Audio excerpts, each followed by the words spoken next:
హల్లెలూయా. మంచిదండి. ఈ దినము ధ్యానము కొరకై దేవుని యొక్క మాటలను చూద్దాం. చూడండి, రోమా పత్రిక, ఈ దినము ధ్యానము కొరకై రోమా పత్రిక 6వ అధ్యాయము, రోమా పత్రిక 6వ అధ్యాయము 16వ వచనమును చదువుదాం. చూడండి, 6వ అధ్యాయము 16వ వచనాన్ని.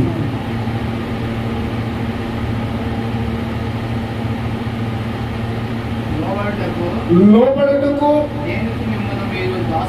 దేనికి మిమ్మును మీరు దాసులుగా అప్పగించుకుందురో అది సావు నిమిత్తముగా, పాపము నిమిత్తముగా గాని, నీతి నిమిత్తముగా గాని, విధేయతగా గాని దేనికి మీరు లోబడుదురో దానికే దాసులగుదురని మీరెరుగురా. హల్లెలూయా, హల్లెలూయా. చూడండి, నాకెందు చూస్తూ ఈ మాటలు మీరు గ్రహించాలి, ఆలకించాలని ప్రభు పేరిట మనం చేస్తూ ఉన్నాను. ఇక్కడ దేవుని యొక్క మాటలు తేటగా తెలియచేస్తున్న మాట ఏంటంటే, లోబడుటకు దేనికి మిమ్మును మీరు దాసులుగా అప్పగించుకుందురో. హల్లెలూయా అని చూడండి, ప్రతి మనిషి కూడా దేనికో ఒకదానికి లోబడిపోవాలి. అవునా కదా? దేనికైనా లోబడిపోవాలి. అంటే ఒక మనిషిగా పుట్టిన ప్రతి ఒక్కరు కూడా అది దేనికైనా కానండి లోబడిపోవాలి. అంతే. లోబడపడకుండా తన జీవితము, తన ప్రయాణము ముందుకు కొనసాగదు. దేనికైనా ఒకదానికి మనుషుడు అనబడిన వాడు లోబడాలి. అది దేవునికే కానీ, దెయ్యానికే కానీ, మరి దేనికైనా కానీ లోబడాలి. అయితే ఇక్కడ ఈ పౌలు భక్తుడు తేటగా రాస్తున్న మాట ఏంటంటే, లోబడుటకు దేనికి మిమ్మును మీరు దాసులుగా, ఏంటంట, మీరు దేనికి లోబడటానికి మిమ్మల్ని మీరు దాసులుగా అప్పగించుకుందురు. దేనికి మీరు లోబడటానికి అప్పగించుకున్నారు. అర్థమవుతుందా? పౌలు ఏమంటున్నాడంటే, మీరు దేనికి లోబడిపోవాలని మిమ్మల్ని మీరు అప్పగించుకుంటున్నారు. దేనికి లోబడిపోవటానికి మీరు మిమ్మల్ని అప్పగించుకొని ఉన్నారు అని ప్రశ్న అవుతున్నాడండి. అంటే దేనికి లోబడిపోతున్నారు, దేనికి లోబడాలని మిమ్మల్ని మీరు అప్పగించుకున్నారు అని అడుగుతూ ఉన్నాం. దేనికి మనం లోబడి ఉన్నాం, దేనికి లోబడి మనము జీవిస్తున్నాం అనే విషయాన్ని ఒకసారి మనము పరీక్షించవలసిన అవసరం ఎంతైనా ఉన్నది. అంటే అసలు మనం దేనికి లోబడి నడుస్తూ ఉన్నాం, దేనికి లోబడి మన జీవితము కొనసాగుతూ ఉన్నది, దేనికి లోబడి మనం ముందుకు వెళుతూ ఉన్నాం అనే విషయాన్ని మనం గ్రహించాలి, తెలుసుకోవాలి. ఆ గ్రహింపు, ఆ మనసు, దేనికి లోబడి జీవిస్తున్నాం అనే అవగాహన మనకి లేకపోతే మన జీవితము పతనమైపోతుంది. ఏటి వెళ్తున్నామో తెలియని మార్గం అయిపోతుంది. ఇప్పుడు చూడండి, మనకి తెలియని ఒక ప్రాంతానికి తీసుకువెళ్ళి మనం నిలబెట్టారనుకోండి, మనం ఎటు వెళ్తామో మన మార్గం మనకి తెలుస్తుంది. మరలా మనం తిరిగి రాగలుగుతామా? మనకి తెలియకుండా ఒక స్థలానికి తీసుకువెళ్ళి అక్కడ మనం వదిలిపెడితే మరలా మనం అక్కడి నుంచి రాలేము. ఎందుకు అనంటే, ఎటు వెళ్ళామో, ఎక్కడ ఉన్నామో, ఏ స్థలంలో ఉన్నామో మనకి అది వెళ్ళేటప్పుడు ఆ జాడ చూడకపోతే, లేకపోతే ఇప్పుడైతే ఆ ఫోన్ ద్వారా తెలుసుకోకపోతే మనకి తెలియదు మనం ఎక్కడున్నాము అనే విషయం. మనం ఎక్కడున్నాము అని తెలియాలి అనంటే మనం ఉన్న స్థలం ఏది అనే విషయాన్ని మనం గ్రహించాలి. అలాగనే ఇప్పుడు మనం దేనికి లోబడి ఉన్నాం అనే విషయాన్ని గ్రహించాలి. దేనికి లోబడి మన జీవితము కొనసాగిస్తూ ఉన్నాం, దేనికి లోబడి మనం ముందుకు వెళుతూ ఉన్నాం, మనం లోబడటకు దేనిని మనము ఎంచుకొని ఉన్నాం, అప్పగించుకొని ఉన్నామో మనం ప్రశ్నించుకోవాలి. ఇక్కడ పౌలు భక్తుడు అన్నాడు, లోబడుటకు దేనికి మిమ్మును మీరు దాసులుగా అప్పగించుకుందురు. దేనికి అప్పగించుకున్నారు? దేనికి లోబడటానికి అప్పగించుకున్నారు? ఇంకా మనం చదివితే అది చావు నిమిత్తమే గాని, పాపముకై గాని, నీతి నిమిత్తమే గాని, విధేయతకే గాని దేనికి మీరు లోబడుదురో దానికే దాసులగుదురని మీరు ఎరగరా. హల్లెలూయా. దేనికి మీరు లోబడతారో దానికే మీరు దాసులై ఉన్నారని మీరు ఎరగరా. అంటే మీరు దేనికి లోబడి ఉన్నారో దానికే మీరు దాసులై ఉన్నారని మీరు ఎరుగుతున్నారా, మీకు తెలుస్తుందా అని అడుగుతున్నారండి ఇక్కడ.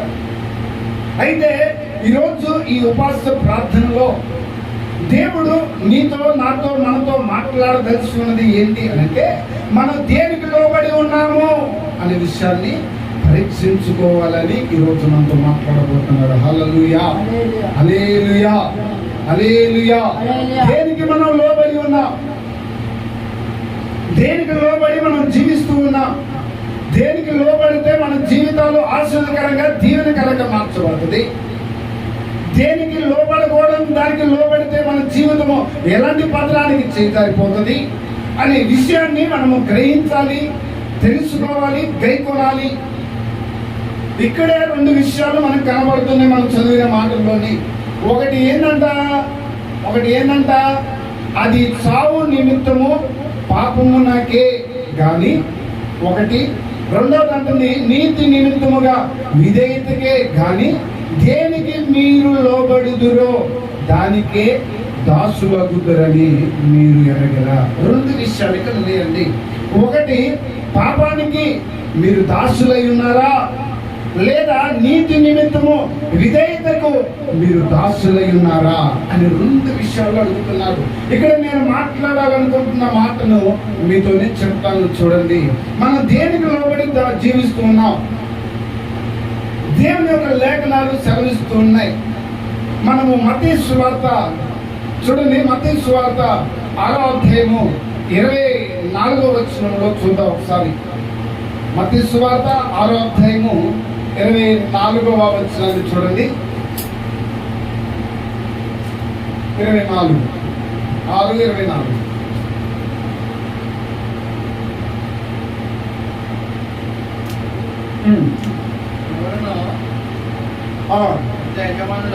ఎవడునో ఇద్దరు యజమానులకును దాసుడుగా ఉండనేరడు.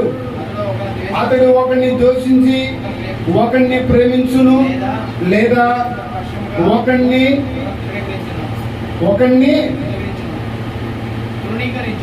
పక్షముల నుండి ఒకరిని తునీకరించును. మీరు దేవునికి సిరికిని దాసులుగా ఉండనేరరు. హల్లెలూయా. ఇక్కడ దేవాది దేవుడు యేసుక్రీస్తు ప్రభువారు మానవుని శరీరము ధరించుకొని మనలను మహిమలోనికి, ఆ పరదేశానికి, ఆయనతో ఉంచుకోవడానికి, తీసుకువెళ్ళటానికి వచ్చిన దేవుడే మనతో మాట్లాడుతూ ఆయన అంటున్న మాట ఏంటంటే దేవునికి సిరికిని దాసులుగా ఉండనేరరు. హల్లెలూయా. దేనికి ఉండలేరంట? దేవునికి సిరికిని. సిరి అంటే ఏంటి? డబ్బు. అంటే డబ్బుకిని దేవునికి బానిసలై ఉండలేరు. ఉంటే దేవునికైనా బానిసలై ఉండాలి, లేదా డబ్బుకైనా బానిసలై ఉండాలి అని ఇక్కడ తేటగా దేవుడు మాట్లాడుతున్నాడండి. ఆ మాట వాస్తవమే. మనము కొన్ని విషయాలు పరీక్షించి చూసినట్లయితే మనకి తేట తెల్లగా కనబడుతూ ఉంటాయి. మనకు తేట తెల్లగా అర్థములాగిన మనకి అర్థమయ్యే స్థితిలో కూడా రాయబడి ఉంటుంది. మనము 21వ వచనంలో చూస్తే అక్కడ అంటాడు, నీ ధనం ఎక్కడ నుండునో అక్కడనే నీ హృదయము ఉండును అని ఉంటుంది. అదే 6వ అధ్యాయం 21వ వచనం. అంటే మనము ధనముకు దేవునికి ఇద్దరికి దాసులై ఉండలేము. ఉంటే డబ్బుకైనా దాసులమై ఉంటాం, లేదా దేవునికైనా దాసులమై. ఇప్పుడు మనం దేనికి దాసులమై ఉన్నాం? మనం బైబిల్ గ్రంథంలో చూసుకుంటే కొంతమంది ఉన్నారండి. కొంతమంది ఉన్నారు. వాళ్ళెవరో నేను మీకు చూపిస్తాను. చూడండి, అదే మత్తయి సువార్త 19వ అధ్యాయము, మత్తయి సువార్త 19వ అధ్యాయము 20వ వచనం చూడండి ఒకసారి. 19వ అధ్యాయము 20వ వచనం. అందుకు ఆ యమనుడు ఇవన్నీ అనుసరించుతూనే ఉన్నాను. ఇకను నాకు కొదువు ఏమని ఆయనను అడిగెను. అందుకు యేసు, నీవు పరిపూర్ణుడవు అగుటకు కోరిన ఎడల పోయి నీ ధనము నీ ఆస్తిని అమ్మి పేదలకు ఇమ్ము, అప్పుడు పరలోకమందు నీకు ధనము కలుగును. నీవు వచ్చి నన్ను వెంబడించుమని అతనితో చెప్పాను. హల్లెలూయా. చూడండి, ఒక యవనస్తుడు వచ్చాడు దేవుని దగ్గరికి. ఒక యవనస్తుడు వచ్చి అతడు అడుగుతూ ఉన్నాడు. ఆ యవనస్తుడు దేవుని పాదాల యొద్దకు వచ్చి, అయ్యా, నిత్య జీవము పొందుటకు నేను ఏమి చేయవలెను బోధకుడా? నేను నిత్య జీవము చేరాలని ఆశపడుతున్నాను. పరలోక రాజ్యం ఉందంట కదా, అది చేరాలని ఆశ కలిగి ఉన్నాను. ఇప్పుడు నేను పరలోక రాజ్యం వెళ్ళాలంటే నేను ఏం చేయాలి బోధకుడా అని యేసుక్రీస్తు ప్రభువుని అడిగాడు. అడిగినప్పుడు యేసుక్రీస్తు ప్రభువు చెప్పారు, ఇదిగో మోషే ధర్మశాస్త్రం ప్రకారము నువ్వేం చేయాలో నీకు తెలియదా? ఇదిగో అవి వ్యభిచారం చేయవద్దు, దొంగిలించవద్దు, పాపం చేయవద్దు, నీ పొరుగు వారిని పెంచని నీకు తెలియదా అన్నప్పుడు, అయ్యా అన్నీ కూడా నేను చిన్నతనము నుండే పాటిస్తూ వస్తున్నాను. అవన్నీ కూడా నేను చిన్నతనము నుండి ఆజ్ఞలన్నీ పాటిస్తున్నాను.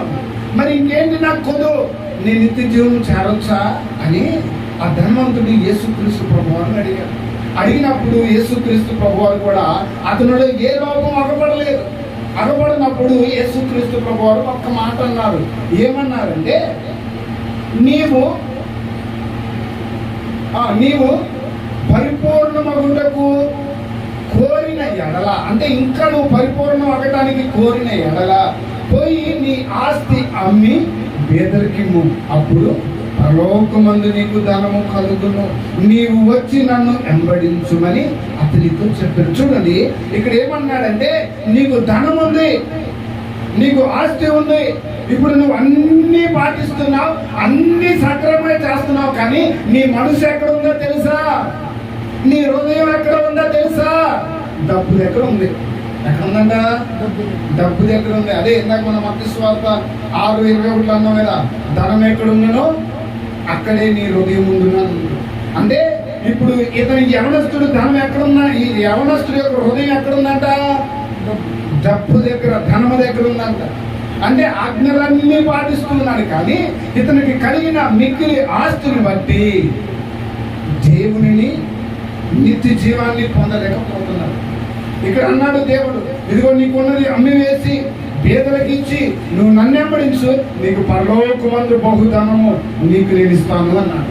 అంటే ఈ ధనవంతుడు ఆ యవనస్తుడు తన ఆస్తిని అమ్మి పేదలకు పంచిపెట్టలేక ఆ కింద చదివితే ఉంటుంది, అయితే ఆ యవనుడు మిక్కిలి ఆస్తి గలవాడు కనుక ఆ మాట విని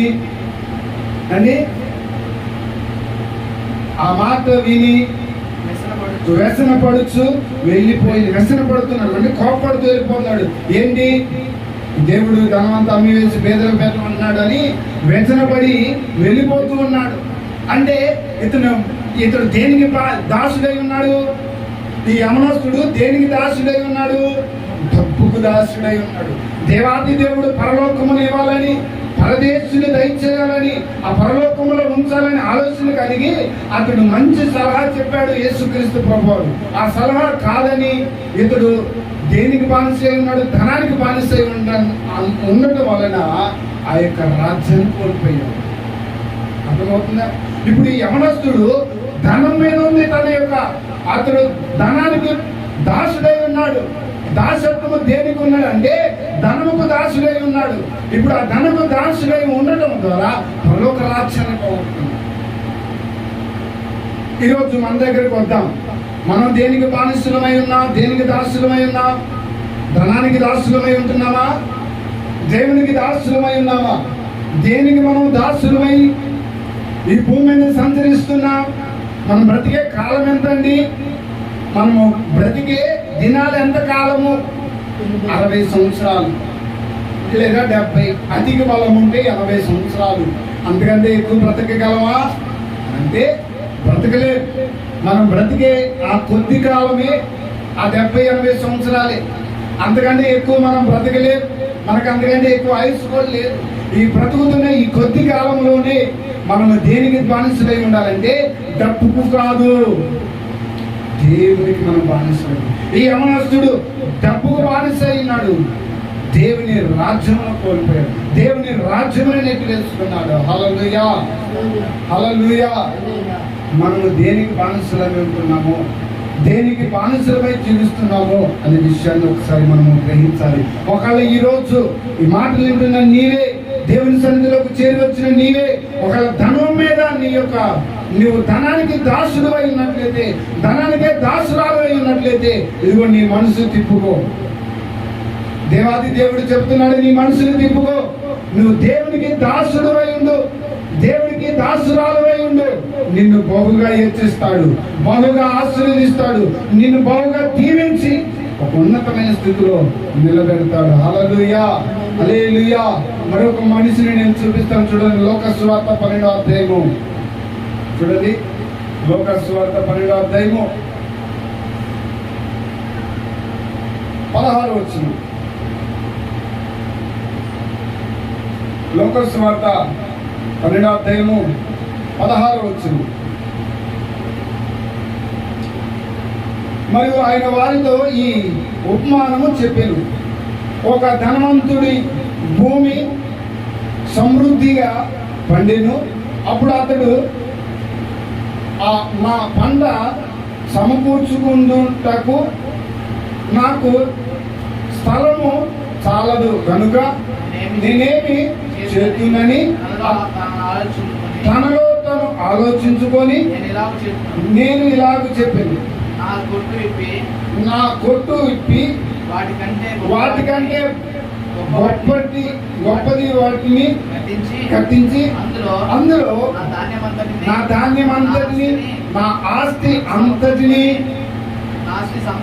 సమకూర్చుకొని నా ప్రాణముతో, నా ప్రాణమా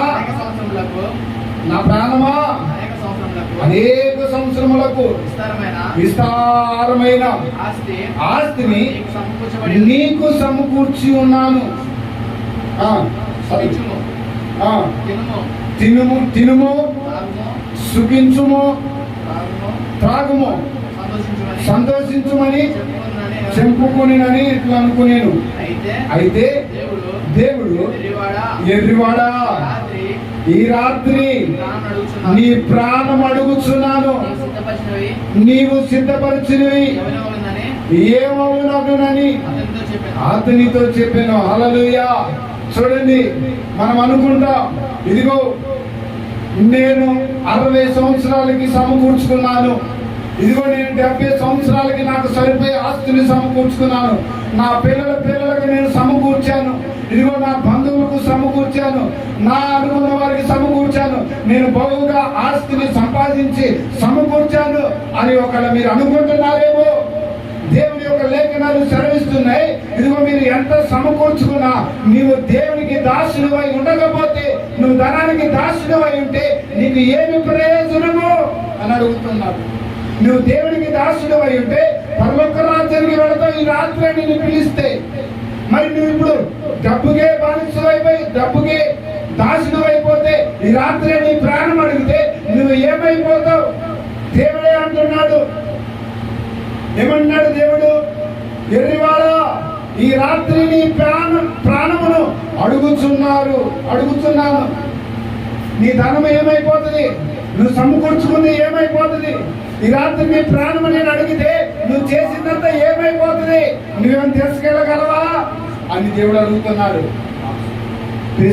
సహోదరుడా, మనం ఈ భూమి మీదకి ఏమీ కూడా తీసుకొని రాలేదు. అలాగనే ఈ భూమి మీద నుంచి వెళ్ళేటప్పుడు కూడా ఏమీ కూడా తీసుకొని వెళ్ళలేదు. ఎలాగో వచ్చామో అలాగనే వెళ్ళిపోతాం. మనం మట్టి చేత చేయబడ్డాము, మరలా మట్టిలోనే కలిసిపోతాము. మనం అంతకంటే ఇంకేమి తీసుకురాలేము, ఏమి తీసుకుపోలేము, మన వల్ల కాదు. అందుకే దేవుడు అన్నాడు, అరే ఈ లోకానుసారమైన డబ్బు ఎందుకురా బాబు, లోకానుసారమైనది ఎందుకురా, ఆత్మానుసారమైన నిత్య జీవం నేను ఇవ్వబోతున్నాను. ఇదిగో లోకానుసారమైన వాటి మీద నీ మనసును వదిలివేసి నీ మనసును తిప్పుకొని దానికి నువ్వు దాసుడు అయి ఉండకూడగా ఇదిగో నీవు నాకు దాసుడు అయి ఉండు అని దేవుడు చెప్తున్నాడు. హల్లెలూయా. ఈరోజు మనం యేసు క్రీస్తు ప్రభువారికి దాసుడు అయి ఉంటే ఇదిగో నీకు పరలోకమందు గొప్ప ధనముని ఇస్తాడు. ఈ భూమి మీద కూడా నువ్వు జీవించడానికి గొప్ప ఆయుస్సును ఇస్తాడు. ఆయనకు నువ్వు దాసుడు అయి ఉంటే, లేదా నేను దానానికే దాసుడై ఉంటే ఉంటాను అని అంటే ఆ ధనము నేను కాపాడలేదు అని. ధనం నన్ను కాపాడగలదా? కాపాడలేదు. మన లోపల ఏదైనా భయంకరమైన రోగమో జబ్బు వస్తే ధనం నన్ను కాపాడగలుగుతుందా? దేవుడు అంటే కాపాడగలిగిన వాడు. ఏ డాక్టర్ వలన, ఏ వైద్యుడి వలన, ఏ డబ్బు వలన మనం బ్రతకలే. మనం బ్రతకాలి, జీవించాలి అంటే దేవాది దేవుడే కావాలి. అందుకే ఆయనకు మనం దాసులే ఉండాలి. హల్లెలూయా. మొదటి మాట ఏంటి? డబ్బుకు మనము దాసులమై ఉండకూడదు. ఎవరికి దాసులమై ఉండాలి? దేవునికి. అందుకే అన్నాడు, సిరికిని దేవునికి దాసులై ఉండలేరు అని అంటున్నాడు. హల్లెలూయా. నేను రెండవ మాట మీకు చెప్తాను చూడండి. అదే రోమపత్రికలోనే 6:16 ఏమన్నాడు? రోమపత్రిక 6:16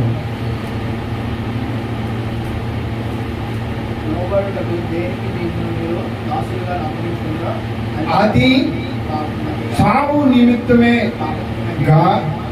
పాపము నాకే గాని, చూడండి, పాపము నాకు మీరు బానిసలయ్యాలని ఆలోచన కలుగుతున్నారా? ఒకవేళ మీరు పాపానికి బానిసలై ఉన్నారా? మీరు పాపానికి బానిసలై ఉంటే ఇగో మీరు దేవునికి బానిసలై ఉండలేరు అని అంటున్నారు. అక్కడ మీరు దేనికి బానిసలై ఉండాలని ఆశపడుతున్నారు, ఆలోచన చేస్తున్నారు. దేనికి మీరు లోబడాలని ఆలోచిస్తున్నారు, దేనికి మీరు దాసులై ఉండాలని తలంచుతున్నారు అని అడుగుతున్నాడు.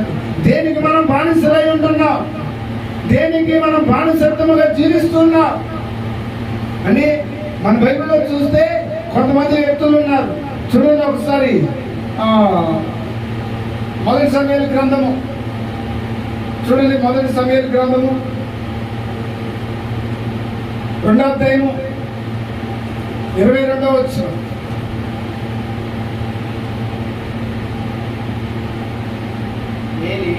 ఏలీ బహు వృద్ధుడయ్యేను, ఇశ్రాయేలీయులకు తన కుమారులు చేసిన కార్యములన్నీ వారు ప్రత్యక్షపు గుడారము యొక్క ద్వారము దగ్గరకు సేవ చేయుటకు వచ్చిన స్త్రీలతో చేయించుటకు మాట చెవిన పడగా వారిని పిలిచి ఇట్లా నేను చూడండి. ఈ ఏలీ అనే వ్యక్తి, ఈ యొక్క ఏలీ అనే వ్యక్తి ఎవరు అంటే ఇశ్రాయేలు ప్రజలకు ఒక ప్రవక్తగాను, ఇశ్రాయేలు ప్రజలను నడిపించేవానిగాను ఉన్నాడు. ఈ ఏలీ దేవుని యందు బహు భయము వణుకు కలిగి దేవునికి లోబడి విధేయుడే జీవిస్తున్నవాడు. అయితే ఇతనికి 2 కుమారులు పుట్టారు.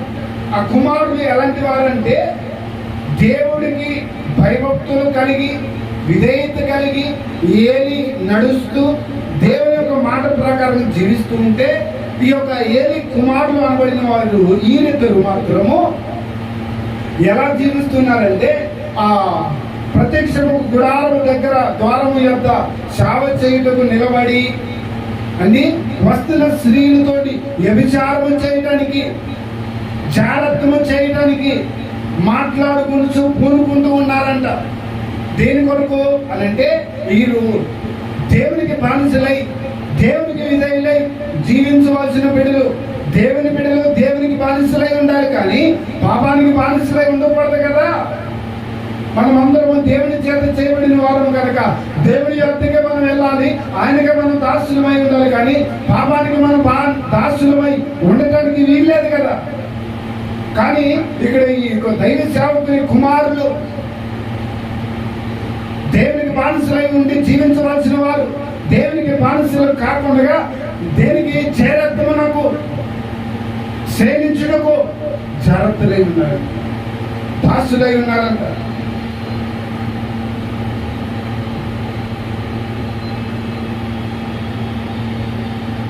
మనం ఇంకా చూస్తే వాళ్ళ గురించే మనం చదివితే ఇంకా వాళ్ళ గురించి తేటగా తెలియజేస్తుంది. వారు చేసిన ఆ తప్పిదములను బట్టి వారు ఎలాంటి శిక్ష అనుభవించారో, వారు ఎలాగో మరణించవలసి వచ్చిందో మనం ఆ 4వ అధ్యాయం 17వ వచనంలో చదివితే తెలుస్తుంది.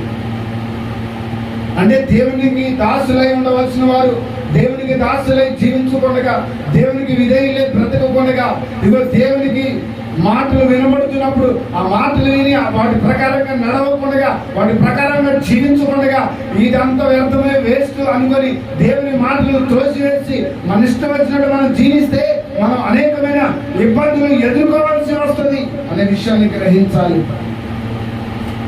ఈ ఏలీ కుమారులు అలాగనే తండ్రి ఎన్నో సార్లు చెబుతూ, ఎన్నో సార్లు హెచ్చరిస్తూ, భయం చెబుతూ ఉన్నప్పటికీ కూడా ఇగో ఆ తండ్రి మాటలను త్రోసివేసి దేవునికి లోబడి దాసులై జీవించకుండా, పాపానికి బానిసలై, పాపానికి దాసులై, పాపంలో జీవిస్తూ ఉంటే దేవుడు ఒక యుద్ధంలో వారిద్దరిని కూడా చంపివేశాడండి. హల్లెలూయా.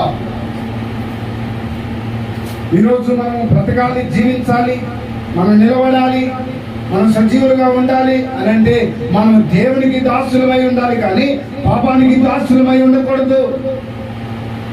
దేవుని యొక్క మాటలు సెలవిస్తున్న రోమపత్రిక 6వ అధ్యాయం 23వ వచనం ఏమంటుందంటే, పాపం వలన వచ్చు జీతము ఏంటంట? పాపం వలన వచ్చు జీతము మరణము. మనం పాపానికి బానిసలమై ఉంటే మనం నెక్స్ట్ పొందుకునేది ఏంటంటే మరణమే. మన మరణం నుంచి విడిపించబడాలి, మరణం నుంచి తప్పించబడాలి అని అంటే మనము పాపానికి కాదు బానిసలం కావాల్సింది, దేవునికి బానిసలమై జీవిస్తే మనం నిత్య జీవానికి వెళ్ళగలుగుతాము. హల్లెలూయా, హల్లెలూయా. మనం అలాగే జీవించాలని, దేవునికి దాసులుగా జీవించాలి, దేవునికి దాసులుగా మార్చబడాలి, కానీ మనము పాపానికి బానిసలుగా, పాపానికి దాసులుగా మనం ఉండకూడదు. ఇంకా చాలా మాటలు ఉన్నాయి, దాని గురించి చెప్పడానికి సమయం లేదు కనుక నేను ఆ మాటలు ఇంకా మీతో చెప్పదలుచుకోలేదు. దేనికి మనం బానిసలమై ఉంటున్నాం అనే విషయాన్ని రాత్రి మనం గ్రహించాలి. డబ్బుకు మనం బానిసలమై ఉంటున్నామా? పాపానికి మనం బానిసలమై ఉంటున్నామా? లేక మనుషులకు బానిసలమై ఉంటున్నామా? చూడండి ఒకసారి మొదటి కొరింథీ పత్రిక చూడండి ఒకసారి. కొరింథీ పత్రిక 1వ అధ్యాయం 1 కొరింథీ 7వ అధ్యాయం 23వ వచనం. కొరింథీలకు రాసిన మొదటి పత్రిక 7వ అధ్యాయము 23వ వచనం.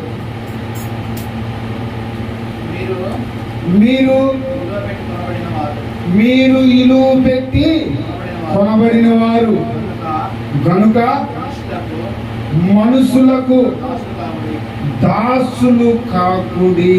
హల్లెలూయా. ఏమన్నాడండి? మీరు ఇలువ పెట్టి కొనబడిన వారు, మిమ్మల్ని నేను నా సొంత రక్తం ఇచ్చి మిమ్మల్ని కొన్నాను, మీరు నాకు దాసులై ఉండాలి, కానీ మీరు మనుషులకు దాసులై ఉండకూడదు. దేనికి దాసులై ఉండాలి? దేవునికి మనం దాసులై ఉండాలి. ఎందుకు దేవునికి మనం దాసులై ఉండాలంటే మనము పాపానికి, శాపానికి బానిసలై ఉన్నాం. మనం నిత్య నరకానికి బానిసలమై ఉండగా ఆ నిత్య నరకంలో చేరకూడదని, నా బిడ్డలు నాతో ఉండాలని దేవాది దేవుడే సింహాసనమును ఆకాశమును విడిచి మన కొరకు ఈ భూమి మీదకి మానవుని శరీరము ధరించుకొని ఈ భూమి మీద బ్రతికి 33.5 సంవత్సరాలు ఒక మనిషి ఎలా బ్రతకవచ్చో, ఎలా జీవించవచ్చో, ఎంత పరిశుద్ధత కలిగి ఉండాలో, ఎంత పవిత్రముగా జీవించాలో, ఎలాంటి ప్రార్థన జీవితం కలిగి ఉండాలో, ఎవరికి దాసులై ఉండాలో, ఎలాగ నడవాలో, ఎలాగ నిలవాలో, ఎలాగ నడుచుకోవాలో సమస్తము కూడా బయలుపరిచాడు దేవుడు, సమస్తము తెలియచేశాడు దేవుడు. ఆ తర్వాత మనందరి కొరకు తన ఆఖరి రక్తపు బొట్టు వరకు కాచాడు. ఆయన 3 మేకుల చేత వేలాడబడి భూమికి ఆకాశానికి మధ్య 6 గంటల సేపు శిలువ మీద వేలాడబడి ఆఖరి రక్తము బొట్టు వరకు కార్చి తన ప్రాణమును విడిచి మరలా సజీవుడై 3వ రోజున తిరిగి లేచాడు. హల్లెలూయా, హల్లెలూయా. దేని కొరకు ఈ మరణము? దేని కొరకు మరలా తిరిగి జయించి లేచాడు? దేని కొరకు ఇదంతా అంటే నిన్ను కొనడానికి, నిన్ను దాసుడిగా చేసుకొని ఆ నిత్య పరములో నిన్ను ఉంచడం కొరకు. హల్లెలూయా. ఆ పరములకు నిన్ను చేర్చడం కొరకే ఆయన బలి అయ్యాడు నీకోసం. ఆయన పరలోకములో నిన్ను ఉంచాలని ఆయన బలి అయ్యాడు నీకోసం. ఆయన రక్తమంతయు పెట్టి నిన్ను కొన్నాడు. నువ్వు మనుషులకు దాసుడు అయి ఉంటే ఎలాగా? కొరింథీ సంఘముతో, కొరింథీ వారితో మాట్లాడుతున్నాడు పౌలు. మీరు మనుషులకు కాదు దాసులై ఉండవలసింది, మిమ్మల్ని ఇలువ పెట్టి కొనిన దేవాది దేవుడైన యేసు క్రీస్తు ప్రభువుకు మీరు దాసులై ఉండాలి అని చెప్తున్నాడు. ఈరోజు మనం దేనికి దాసులమై ఉంటున్నాం? మనుషులకు దాసులమై ఉంటున్నామా? దేవునికి దాసులమై ఉంటున్నామా? దేవుడు కదా మన ఇలువ పెట్టి కొనింది. దేనికి మనం దాసులమై ఉంటున్నామో ఒకసారి గ్రహించాలి. నేను మీకు 3 విషయాలు చెప్పాను. 1, ధనమునకు దాసులమై ఉండకూడదు, దేవునికి దాసులమై ఉండాలి. 2, మనము పాపానికి దాసులమై ఉండకూడదు, దేవునికే దాసులమై ఉండాలి. 3వదిగా మనుషులకు దాసులమై ఉండకూడదు. ఎవరికి దాసులమై ఉండాలి? దేవునికి మనము దాసులమై ఉండాలి. దేవుని కుమారులము అనబడినట్లు ఉండాలి. దేవుని బిడ్డలము అన్నట్లుగా జీవించాలి. దేవుడిని మహిమపరచు వారంగా జీవించాలి. చూడండి, మన అపొస్తలుల కార్యము 16:17 చూస్తే అక్కడ పౌలు గురించి ఒక మాట రాయబడుతుంది. చూడండి ఒకసారి, అపొస్తలుల కార్యము 16:17 అక్కడ పౌలు గురించి ఒక మాట రాయబడుతుంది. సర్వోన్నతుని కుమారుడు అనబడి. చూడండి ఒకసారి 16:17 అక్కడ మనం చదివినట్లయితే, ఆమె సౌలును మమ్మును వెంబడించి ఈ మనుషులు సర్వోన్నతుడైన దేవుని దాసులు. ఏంటంట? ఎవరి దాసులు అంటే ఇల్లు? సర్వోన్నతుని దేవుని దాసులు. హల్లెలూయా. చూడండి, ఎవరిలాగా ఎలాగ జీవించాలంటే మనం సర్వోన్నతుని దేవుని దాసులముగా, దేవుని కుమారులముగా మనం ఉండాలి. దేనికో కాదు మనం దాసులము కావాల్సింది, దేవాది దేవునికే మనం దాసులమై ఉండాలి. సర్వోన్నతుని దేవుని దాసులు అనబడారు వాళ్ళు. ఈరోజు మనం అలా ఉన్నామా? వీళ్ళు నిశ్చయముగా దేవుని దాసులే కానీ, దేవునికి లోబడేవారే కానీ, దేవునికి విధేయత చూపేవారే అని ఎవరైనా మన గురించి సాక్ష్యం ఇస్తున్నారా? దేనికి మనం బానిసలమై దాసులమై ఉన్నాం? ధనానికా, పాపానికా, మనుషులుగా, దేవుడిగా? దేనికి మనం బానిసలమై జీవిస్తూ ఉన్నాం? ఇక్కడ పౌలుని బట్టి మాట్లాడుతున్నారు. వీళ్ళు సర్వోన్నతుని దేవుని దాసులే తప్ప మరొకరు కాదు. వీరు మీకు రక్షణ మార్గమును ప్రకటించువారై ఉన్నారని కేకలు వేయచ్చు చెప్పిన. హల్లెలూయా. ఎలా అంట? వీరు రక్షణ మార్గమును ప్రకటించువారై ఉండి కేకలు వేయచ్చు చెప్పిన. హల్లెలూయా. మన గురించి ఆ సాక్ష్యం ఉందా? మనం దేవుని దాసులమే అనబడుతున్నామా? లేకపోతే ధనానికి దాసుడురా, పాపానికి దాసుడురా, మనుషులకు దాసుడురా అనబడుతున్నామా? ఒకసారి పరీక్షించుకున్నామా? దేనికి మనము దాసులమై ఉన్నాం? దేనికి దాసత్వము మనము చేస్తూ మన జీవితాన్ని, మన బ్రతుకును ఆగం చేసుకుంటున్నాం, పాడు చేసుకుంటున్నాం, వృధాపరుచుకుంటున్నాం? ఒకసారి పరీక్షించుకుందాం. మనం ఇంకొక మాట చూసినట్లయితే, నేను మాట చెప్పి ముగిస్తాను. చూడండి ఒకసారి, ప్రకటన గ్రంథము 22:4. ప్రకటన గ్రంథం 22:4 చూడండి ఒకసారి. ఆయన దాసులు ఆయనను సేవించుచు ఆయన ముఖ దర్శనమును చేయుచుందురు. హల్లెలూయా. ఏం చేస్తారంటే ఆయన దాసులు, దేవుని దాసులు అనబడిన వారు ఏం చేస్తారంట? దేవుని దాసులు ఆయనను సేవించుచు ఆయన ముఖ దర్శనము చేయుచుందురు. ఆయన నామము వారి సన్నుతించుతుందురు. హల్లెలూయా, హల్లెలూయా. దేవుడు దాసులు అనబడుతున్న వారు ఏం చేస్తారు?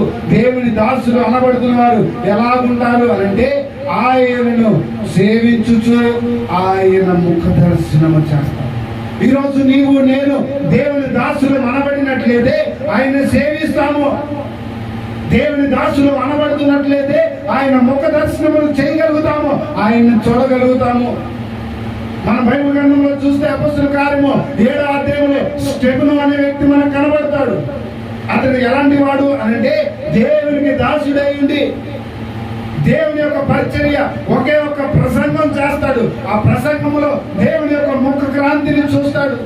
దేవుడు ఆయన తండ్రి కుడిపాక్షమున కూర్చుండి మాట్లాడట నిలబడట చూస్తూ ఉంటాడు ఆకాశము తెరవబడి. ఇప్పుడు ఆ అనుభవం, ఆ స్థితి, ఆ పరిస్థితి మనలో ఉందా? మనం ఆ ముఖ దర్శనములు చేయగలుగుతున్నామా? ఆయన్ని సేవించగలుగుతున్నామా? మనం ఆయనకి దాసులమై ఉంటే ఆయన్ని సేవిస్తాం, ఆయన ముఖ దర్శనములు చేస్తాం. ఈరోజు ఆయనకి మనం దాసులమై లేకపోతే మనం ముఖ దర్శనము చేయలేం, ఆయన్ని సేవించలేం. మరి ఆయనకి మీరు దాసులై లేరు అనంటే మరి ఇంక దేనికో దాసులై ఉన్నట్లే కదా. దేనికి మనం దాసులమై ఉన్నామో ఈరోజు ఈ మాట విన్న ప్రతి సహోదరి సహోదరా, ఇదిగో నీ స్థితి, నీ పరిస్థితులను మార్చుకొని నువ్వు దేనికైతే దాసులు అయి ఉన్నావో దాని నుంచి విడిపించబడి నువ్వు దేవునికి బానిసలు అయినట్లయితే, దేవునికి దాసులు అయినట్లయితే ఈరోజు నిన్ను బలపరచడానికి, నిన్ను ధైర్యపరచడానికి ఆయన సిద్ధముగా ఉన్నాడు. నిన్ను హెచ్చించడానికి సిద్ధముగా ఉన్నాడు. నిన్ను పరలోకమందు గొప్ప విజయాన్ని చేయాలని, ఆ పరలోక రాజ్యములో నిన్ను ఉంచాలని ఆశ కలిగి ఉన్నాడు. ఈరోజు చేరాలని ఆశ, తపన, కోరిక నీలో ఉందా? నీలో ఉన్నట్లయితే ఈ సమయంలో నువ్వు ప్రార్థన చేసుకో. నిశ్చయముగా దేవుడు నిన్ను పరలోక రాజ్యానికి అర్హుడిగా, యోగ్యుడిగా మార్చాలని ఆలోచన కలిగి ఉన్నాడు. ఒక మాట చూడండి, రోమపత్రిక 6వ అధ్యాయము 19వ వచనం చూడండి. రోమపత్రిక 6వ అధ్యాయము 19వ వచనం. 6వ అధ్యాయము 19వ వచనం.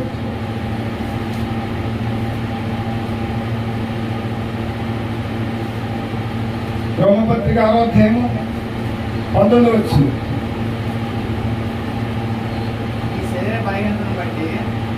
నీ శరీర బలహీనతను బట్టి మనిషి రీతిగా మాట్లాడుతున్నాను. ఏమనగా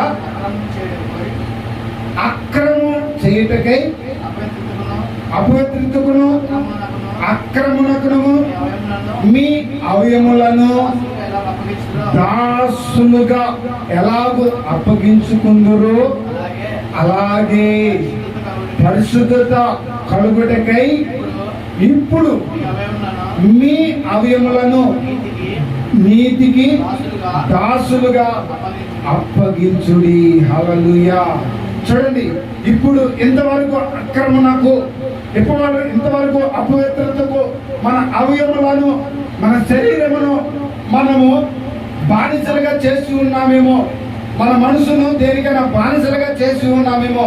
కానీ ఇప్పుడు మీరు మీ అవయములను నీతికి దాసులుగా అప్పగించుడి అని అంటున్నాడు. ఇప్పుడు ఈరోజు ఈ రాత్రి ఈ మాటలు విన్నప్పుడు సహోదరి సహోదరా, ఇదిగో నీవు ఇప్పుడే నీ అవయములను, నీ మనసును, నీ హృదయమును, నీ ఆలోచన, నీ తలంపులను నీతికి వైపు తిప్పి నువ్వు దేవునికి బానిసలు అగినట్లుగా నిన్ను నువ్వు అప్పగించుకున్నట్లయితే ఈ రోజే నువ్వు గొప్ప ఆశీర్వాదం పొందుకోబోతున్నావు. హల్లెలూయా. గొప్ప దీవెనను పొందుకోబోతున్నావు. గొప్ప మేలులతో ఆయన నిన్ను నింపదలిసి ఉన్నాడు. గొప్ప ఆశీర్వాదంతో ఆయన నిన్ను నింపదలిసి ఉన్నాడు. ఆ ఆశీర్వాదం, ఆ దీవెనను పొందాలని ఆశ కలిగినట్లయితే ఈ సమయంలో నువ్వు మోకరించి ప్రార్థన చేయి. నిశ్చయముగా అట్టి ఆశీర్వాదంతో నిన్ను నింపాలని ఆశ కలిగి ఉన్నాడు. ప్రార్థన చేసుకున్న ప్రతి ఒక్కరు, ప్రతి సహోదరి దేవుని యొక్క మాటలు చదివిస్తున్నాయి. లోపడటకు దేనికి మిమ్మల్ని మీరు దాసులుగా అప్పగించుకుందురో అది సావు నిమిత్తమే కానీ, పాపమునకే కానీ, నీతి నిమిత్తము కానీ, విధేయతకే కానీ దేనికి మిమ్మల్ని మీరు లోబడుదురో దానికే దాసులవుదురని మీరు ఎరగరా. ఈరోజు మనము దేవునికి దాసులు అవ్వాలి అని మనం లోబడి మనం అప్పగించుకుంటే మనం దానికే దాసులు అయిపోతాం. లేదయ్యా, నేను ఇంకా దేవునికి దాసుడిగా ఉండను, నాకు ఇంకా ధనమే కావాలి, నాకు ఇంకా పాపమే కావాలి, నేను ఇంకా మనుషులకే బానిసై ఉంటాను అని నువ్వు ఈ 3 విషయాల వైపే నువ్వు తేరు చూస్తే నీ జీవితం వ్యర్థమైపోతుంది. పాపం వల్ల వచ్చే జీతము మరణము, అలాగే ధనం వల్ల వచ్చేది కూడా మరణమే. మనుషుల్ని దాసులమై జీవిస్తే వచ్చేది కూడా మరణమే. మనం దేవునికి బానిసలమైనట్లయితే ఈ రాత్రి ఆయన నిన్ను ఆశీర్వదించి నీకు ఏది అవసరమైందో, నీకు ఏది కావాల్సినదో అది నీకు ఇవ్వడానికి ఆయన సిద్ధంగా ఉన్నాడు. ఈరోజు నువ్వు పొందడానికి నువ్వు సిద్ధంగా ఉన్నట్లయితే మోకాలు వేసి ప్రార్థన చేద్దాం. హల్లెలూయా, హల్లెలూయా, హల్లెలూయా, హల్లెలూయా, హల్లెలూయా, హల్లెలూయా, హల్లెలూయా. ప్రతి ఒక్కరు స్వరమెత్తి, అయ్యా అయ్యా, ఎంతవరకు నేను ధనానికి దాసుడినై ఉన్నాను, ఎంతవరకు నేను పాపానికి దాసుడినై ఉన్నాను, ఇంతవరకు నేను మనుషులకు దాసుడినై ఉన్నాను. ఈరోజు ఈ మాటలను నేను ఇదిగో నీకు దాసుడినై ఉండటానికి ఇదిగో నేను వేడుకొనుచున్నాను. నన్ను నీ దాసునిగా మార్చండి, నన్ను నీ దాసురాలుగా మార్చండి అని ప్రార్థన చేసినట్లయితే ఈ రాత్రి నిన్ను దాసునిగా చేయటానికి, ఈ రాత్రి నిన్ను దాసునిగా మార్చి నీకు పరలోక రాజ్యం ఇవ్వటానికి ఆయన సిద్ధంగా ఉన్నాడు. మీ సహోదరి సహోదరా, నువ్వు వేడుకో ఈ రాత్రి, నువ్వు ప్రార్థన చేయి ఈ రాత్రి. ఈ మైక్ శబ్దంలో వింటున్న మీ సహోదరి సహోదరా, ప్రార్థన చేయి ఈ రాత్రి. నిన్ను ఆయన దాసునిగా మార్చదలిచి ఉన్నాడు. ఇక నిత్య పరమం నీకు ఇవ్వబోతున్నాడు. ఆ పరలోక రాజ్యము నీకు ఇవ్వాలని ఆలోచన కలిగి ఉన్నాడు. పొందాలని ఆలోచన నీకు ఉన్నట్లయితే ఈ రాత్రి నువ్వు ప్రార్థన చేయి. నిశ్చయముగా అతి గొప్ప కృప నీకు అనుగ్రహించడానికి, అతి గొప్ప దీవెనలతో నిన్ను నింపడానికి సిద్ధంగా ఉన్నాడు. ఒక చిన్న తీర్మానము చేసుకొని ప్రార్థన చేద్దాం. అయ్యా, నీకు నేను బానిసలై ఉంటాను, నీకు నేను బానిసలై ఉంటాను. ఇదిగో ఎలాగైతే సౌలు అనబడిన పౌలు ఇదిగో సర్వోన్నతిని దేవుని దాసులే అని అనబడ్డారో మేము కూడా అలాగ నీకు దాసులమై ఉంటామయ్యా. ఇదిగోనైనా ఇదిగో నా తండ్రి ప్రభు, మీకు దాసులమై మీకు విధేయులమై మేము జీవిస్తామయ్యా అన్నట్టు ఒక చిన్న తీర్మానంతో ఈ రాత్రి మనం ప్రార్థన చేసుకుందాం. హల్లెలూయా, హల్లెలూయా, హల్లెలూయా. అందరం ఒక తీర్మానంతో ప్రార్థన చేద్దాం. మన కొరకు బ్రదర్ ఎబినెజర్ వచ్చిన ప్రార్థన చేస్తారు. హల్లెలూయా, హల్లెలూయా, హల్లెలూయా, హల్లెలూయా.